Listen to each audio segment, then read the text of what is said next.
So far, we've covered why 401ks exist and their related accounts. In this session, we're going to talk about how they were designed to work. Albert Einstein called it the eighth wonder of the world. The rest of us call it compound interest.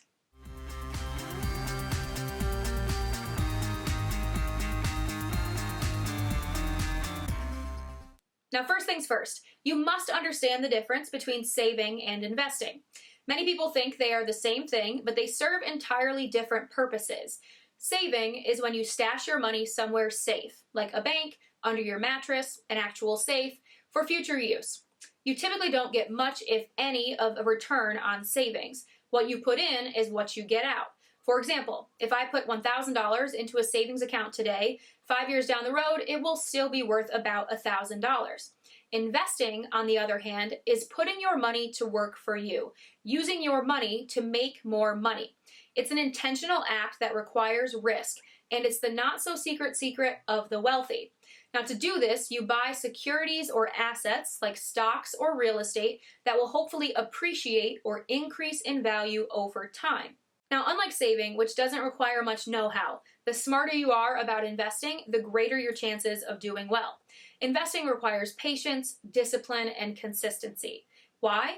Because it's all about time and compound interest. Now, the easiest way to explain compound interest is that it is interest on top of interest. I recommend you think about it like a snowball effect. If you invest your money in something that increases in value over time, your account balance will go up. The new money, the interest, then gets reinvested and hopefully increases as well. Over time, your interest starts making even more interest. It's that snowballing interest that does the majority of the work for you. The money you originally put into your account just gets the ball rolling.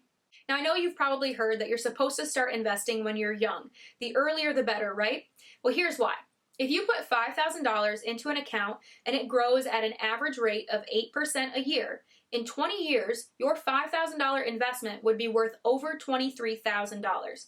Now, if you let it grow for 40 years, your original $5,000 investment would be worth over $108,000, nearly 5 times more. Now, imagine that you had lots of snowballs rolling down the hill at the same time. That's the idea behind a 401k and other retirement accounts. The goal is to keep putting money into your account every month or year. Each new contribution is its own snowball. Now, here's what that would look like. Let's say you're 25 years old and you put $5,000 every year into an account until you're 35. Then you stop putting money in your account. So in total, you've put in $50,000. If your money earns an average of 8% every year, when you're 65 years old, that $50,000 would be worth $850,000. But what if you kept putting $5,000 in every year until you turned 65? $1.5 million. That's real.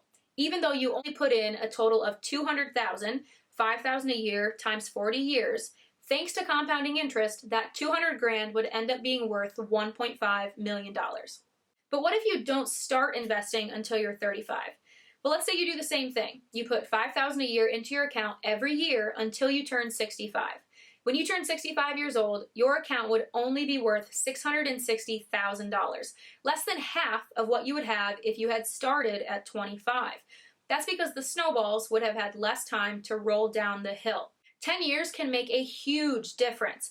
Time always wins. Now, I know these big numbers may sound crazy and unattainable, but I promise you, it's not magic. It's real, and it can be reality for you if you learn how to do it. The first step is figuring out how much money you should put into your account to reach your goals. Then you'll need to know how to actually invest that money to earn the return you're looking for. So stay tuned, because I'll be covering contributions in my next video, and I'll talk about the most common investment options later in the unit.